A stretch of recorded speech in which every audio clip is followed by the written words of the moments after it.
Azad Kashmir supreme court ने सदारती reference पर राय दे दी, एहतजाजी सियासत मुस्तरद कर दी। आज़ाद कश्मीर सुप्रीम कोर्ट ने मुहाजिर नशिस्तों पर हुकूमती मौक़िफ़ दुरुस्त करार दे दिया। सदर आज़ाद कश्मीर ने आइन के आर्टिकल 46A के तहत सदारती रेफरेंस दायर किया था। सुप्रीम कोर्ट के मुताबिक 12 मुहाजिर नशिस्तें आर्टिकल 22 के तहत आइनी तहफ़्फ़ुज़ रखती हैं। मुहाजिर नशिस्तों को इंतज़ामी फ़ैसले में तब्दील नहीं किया जा सकता। आज़ाद कश्मीर सुप्रीम कोर्ट ने सदारती रेफरेंस पर राय दे दी, एहतजाजी सियासत मुस्तरद हो चुकी। आज़ाद कश्मीर सुप्रीम कोर्ट ने मुहाजिर नशिस्तों पर हुकूमती मौक़िफ़ दुरुस्त करार दे दिया। इस पर बात कर लेते हैं, हमारे साथ मौजूद हैं हाफिज़ एहसान खोकर साहब, माहिर कानून हैं, उनसे राय लेते हैं। सर, तमाम तो सूरत हाल से आप वाकिफ़ होंगे। अब आज़ाद कश्मीर सुप्रीम कोर्ट ने भी सदारती रेफरेंस पर अपनी राय दे दी है और आज़ाद कश्मीर सुप्रीम कोर्ट ने जो मुहाजिर नशिस्तें हैं उस पर हुकूमती मौक़िफ़ दुरुस्त करार दे दिया है। इस फैसले को आप किस तरह से देखते हैं?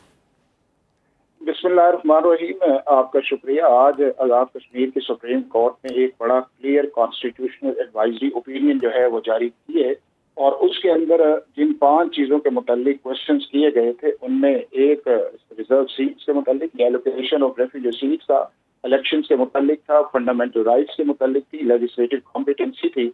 तो उन सारी चीज़ों को मद्देनजर रखते हुए आज़ाद कश्मीर की सुप्रीम कोर्ट ने आर्टिकल 22, आर्टिकल 257 जो पाकिस्तान की कॉन्स्टिट्यूशन का है, article 33, article 53 of Azad Kashmir constitution 1960 के जो लॉस है, 1970 का या 1974 का इंटरम कॉन्स्टिट्यूशन था, उन सारी चीज़ों को मद्देनजर रखते हुए बड़े वाज़ेह अंदाज में ये कहा है कि जो ये रेफ्यूजीज की सीट्स हैं ये एलोकेशंस की गई हैं अंडर द इंटरम कॉन्स्टिट्यूशन और इनको किसी भी प्रोटेस्ट के जरिए, एग्जीक्यूटिव ऑर्डर के जरिए या उसके बाद ये है कि आप इसको ऑर्डिनरी लेजिस्लेशन से जो है वो चेंज नहीं कर सकते।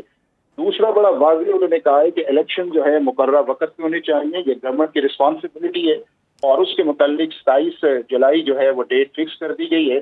तीसरा उन्होंने कहा है कि कॉन्स्टिट्यूशन के आर्टिकल 4 के अंदर फंडामेंटल राइट्स तो मौजूद हैं, लेकिन वो राइट्स जो हैं वो सब्जेक्ट टू लिमिटेशन है। उसकी बुनियाद के ऊपर आप रोड ब्लॉक नहीं कर सकते, अननेसेसरली जो है लोगों को तंग नहीं कर सकते, प्रोटेस्ट इस तरह नहीं कर सकते कि जिससे लॉ एंड ऑर्डर की सिचुएशन क्रिएट हो।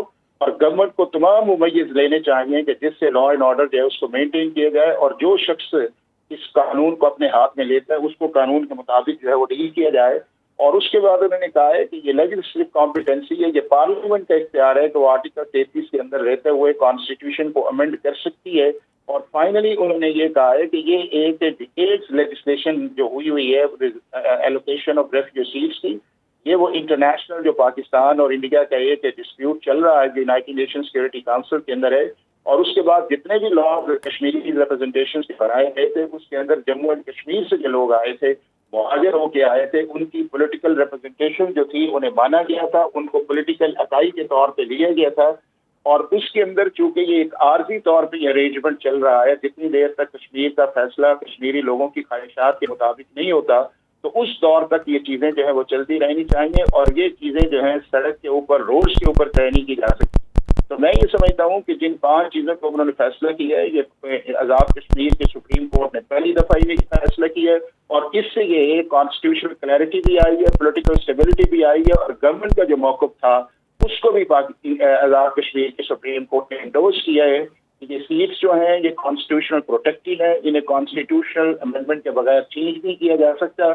और ये वो एक पॉलिटिकल इकाई के तौर पे हैं जो कॉन्स्टिट्यूशन मेकर्स 1974 के कॉन्स्टिट्यूशन के अंदर आर्टिकल 22 के नीचे लेके आए थे, फिर आर्टिकल 53 के अंदर 2018 के अंदर इनको प्रोटेक्शन दी गई है और इनको सिर्फ प्रोटेस्ट या एजुकेशन की बुनियाद के ऊपर अलग नहीं किया जा सकता।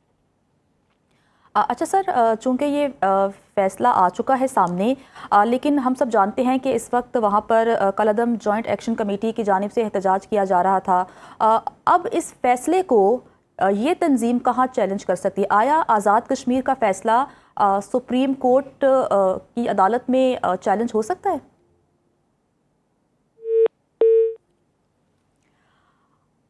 आज़ाद कश्मीर सुप्रीम कोर्ट ने सदारती रेफरेंस पर राय दे दी, एहतजाजी सियासत मुस्तरद कर दी। आज़ाद कश्मीर सुप्रीम कोर्ट ने मुहाजिर नशिस्तों पर हुकूमती मौक़िफ़ दुरुस्त करार दे दिया। सदर आज़ाद कश्मीर ने आइन के आर्टिकल 46A के तहत सदारती रेफरेंस दायर किया था। सुप्रीम कोर्ट के मुताबिक 12 मुहाजिर नशिस्तें आर्टिकल 22 के तहत आइनी तहफ़्फ़ुज़ रखती हैं।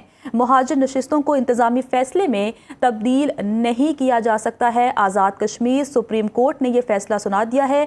सदर आज़ाद कश्मीर की जानिब से ये रेफरेंस पर राय मांगी गई थी आज़ाद कश्मीर सुप्रीम कोर्ट से, जबकि जॉइंट एक्शन कमेटी ने एहतजाज की कॉल दी थी जो कि नाकाम हुई, जिसके बाद की सूरत हाल ये है कि सदर आज़ाद कश्मीर ने सुप्रीम कोर्ट से सदारती रेफरेंस की राय मांगी, जबकि आज़ाद कश्मीर सुप्रीम कोर्ट ने मुहाजिर नशिस्तों पर हुकूमती मौक़िफ़ दुरुस्त करार दे दिया है। सदर आज़ाद कश्मीर ने आइन के आर्टिकल 46A के तहत सदारती रेफरेंस दायर किया था। सुप्रीम कोर्ट के मुताबिक 12 मुहाजिर नशिस्तें आर्टिकल 22 के तहत आइनी तहफ़्फ़ुज़ रखती हैं, जबकि मुहाजिर नशिस्तों को इंतज़ामी फ़ैसले में तब्दील नहीं किया जा सकता है। अहम फ़ैसला है जिसके बारे में आपको अपडेट कर रहे हैं कि आज़ाद कश्मीर की सुप्रीम कोर्ट ने ये फ़ैसला जारी किया है और इस फ़ैसले में उन्होंने हुकूमती जो मौक़िफ़ है उसको बिल्कुल सही और दुरुस्त करार दिया है, जबकि सदर आज़ाद कश्मीर ने आइन के आर्टिकल 46A के तहत सदारती रेफरेंस दायर किया था। सुप्रीम कोर्ट का कहना है कि 12 मुहाजिर नशिस्तें आर्टिकल 22 के तहत आइनी तहफ़्फ़ुज़ रखती हैं, जबकि मुहाजिर नशिस्तों को इंतज़ामी फ़ैसले में तब्दील नहीं किया जा सकता है। सुप्रीम कोर्ट की जानिब से ये फ़ैसला आया है। आज़ाद कश्मीर की ये सुप्रीम कोर्ट है, जबकि चीफ जस्टिस राजा सईद अकरम की सरबराही में 2 रुकनी बेंच ने इस सदारती रेफरेंस की समाअत की। जस्टिस खालिद यूसुफ चौधरी भी बेंच में शामिल थे, जबकि अदालत ने सदारती रेफरेंस में उठाए गए आइनी सवालात पर अदालती मुआवनीन और फरीकैन के तफसीली दलाइल भी सुने। सीनियर कानूनदान राजा सजाद अहमद खान एडवोकेट ने मौक़िफ़ इख्तियार किया कि आर्टिकल 33 के तहत असम्बली को मुकम्मल कानून साजी का इख्तियार हासिल है। उन्होंने कहा कि ऑल पार्टीज़ कॉन्फ्रेंस में अरकान असम्बली मुहाजिरीन नशिस्तों के मामले पर अपनी राय वाज़े कर चुके हैं। उन्होंने कहा कि मुहाजिरीन नशिस्तों का मामला हाई पावर कमेटी में ज़ेर गौर लाया जाना चाहिए था। समाअत के दौरान वफाकी कमेटी और जॉइंट अवामी एक्शन कमेटी के मुज़ाकरात का हवाला भी अदालत के सामने पेश किया गया। बैरिस्टर हुमायूं नवाज, राजा सदाकत हुसैन और सरदार अब्दुल रज़ाक ने भी कानूनी निकात पर दलाइल दिए। पाकिस्तान के ज़ेरे इंतज़ाम कश्मीर के साबिक वज़ीर आज़म राजा फ़ारूक हैदर खान और रुकन असम्बली अब्दुल माजिद खान समाअत के दौरान अदालत में मौजूद रहे।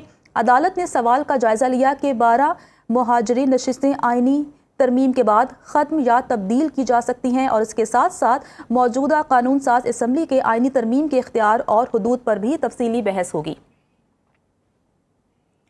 हमारे साथ मौजूद हैं याहिया आफरीद, उनसे बात करते हैं। याहिया फरीद हमारे साथ मौजूद है, माहिर कानून है, उनसे बात करते हैं और जानते हैं कि वो इस फैसले के हवाले से क्या राय रखते हैं। Sir, Azad Kashmir supreme court ने सदारती रेफरेंस पर जो फैसला महफूज किया था वो अब सुना दिया है, एहतजाजी सियासत को मुस्तरद कर दिया है और जो सदारती रेफरेंस दायर किया गया था सदर आज़ाद कश्मीर की जानिब से उसे बिल्कुल दुरुस्त करार दिया है। इस फैसले के बारे में आप क्या कहेंगे? देखिए, मेरा ओपिनियन ये है कि सड़कों की सियासत से आप कोई मीनिंगफुल चेंज नहीं लेकर आ सकते। जरूर आवाम के पास हक होता है प्रोटेस्ट करने का, वो कॉन्स्टिट्यूशनल प्रोटेक्शन उसको हासिल है। लोग अपनी जो भी डिमांड्स हैं वो भी अपने प्रोटेस्ट में जो है वो डिमांड कर सकते हैं, जो भी उनके राइट्स हैं जो वो समझते हैं उनको मिलना चाहिए। लेकिन सड़कों के ऊपर सियासत से और लॉ एंड ऑर्डर सिचुएशन को खराब करने की धमकियों से और जिसको आप कहते हैं कि बदमाशी एक किस्म की, उससे कोई कॉन्स्टिट्यूशनल चेंज नहीं आ सकती, उससे कोई लेजिस्लेटिव चेंज नहीं आ सकती। यानी कि देखिए, कोई भी चीज अगर होनी है तो वो कानून साजी के थ्रू होनी है, कोई एग्जीक्यूटिव एक्शन तो नहीं हो सकता। आज़ाद जम्मू कश्मीर की हुकूमत तो एक कॉन्स्टिट्यूशनली प्रोटेक्टेड चीज को खत्म नहीं कर सकती। उसका जो मैकेनिज्म है वो तो यही है कि आपके जो नुमाइंदे हैं जो आपने मुंतखब किए हैं, वो नुमाइंदे लेजिस्लेटिव असेंबलियों में डिबेट करेंगे। उस डिबेट के ऊपर जो भी एक फैसला किया जाएगा, अगर तो वो एक ऑर्डिनरी लेजिस्लेशन है या वो एक 1974 के कॉन्स्टिट्यूशन की अमेंडमेंट है, तो वो सारी असेंबलियों से ही की जाएंगी। और जो एडवाइजरी है सुप्रीम कोर्ट की, अब देखें वो बाइंडिंग है या नॉन बाइंडिंग है, वो एडवाइजरी है या क्या है, वो एक सेकेंडरी इशू है। प्राइमरी बात यह है कि आपके آزاد جموں اینڈ کشمیر کی جو سپریم کورٹ ہے, جو ہائیسٹ کورٹ ہے آپ کے علاقے کی, اس کا ایک فیصلہ آیا ہے اور وہ فیصلے میں یہ کہہ رہے ہیں کہ جو بھی چینجز ہونی ہے وہ کانسٹیٹیوشن کے تھرو ہونی ہے, کانسٹیٹیوشنل امینڈمنٹ کے تھرو ہونی ہے. تو آپ الیکشن کروائیں اور اپنے اگر تو آپ کے نمائندے جو ہیں جن کو آپ ووٹ دے رہے ہیں اگر وہ چاہتے ہیں کہ یہ 12 سیٹیں ختم ہو جائیں تو وہ اسمبلیوں میں ڈیبیٹ کر لیں اور کانسٹیٹیوشن کے اندر امینڈمنٹ لے کر آ جائے. تو دیر از a process, there is a path way جو ہر ڈیموکریٹک ملک کو فالو کرنا ہوتا ہے. کسی بھی ڈیموکریسی میں یہ نہیں ہو سکتا کہ 20 لوگ باہر جمع ہو جائیں یا 100 لوگ جمع ہو جائیں یا 10,000 لوگ جمع ہو جائیں اور وہ بولے کہ ہمیں یہ پورا کانسٹیٹیوشن ہی چینج کر دو, تو آپ وہ کانسٹیٹیوشن دباؤ کے اندر آ کر وہ چیز کو چینج کر دیں گے.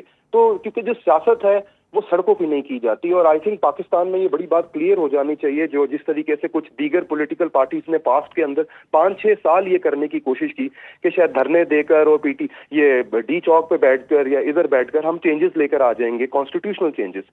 تو یہ آج کی جو سپریم کورٹ کا جو فیصلہ ہے اے جے کے کی سپریم کورٹ کا, آئی تھنک وہ بڑا کلیئرلی یہی لے ڈاؤن کرتا ہے کہ پاکستان کوئی بنانا اسٹیٹ نہیں ہے, یا آزاد جموں کشمیر لیجسلیٹو اسمبلی کوئی بنانا اسمبلی نہیں ہے. آپ نے اگر اپنے کوئی بھی مطالبے رکھنے آپ اپنے نمائندوں کے سامنے رکھیں اور نمائندے اس کو جا کے ڈیبیٹ کرے جو دنیا بھر کی ڈیموکریسیز میں کیا جاتا ہے.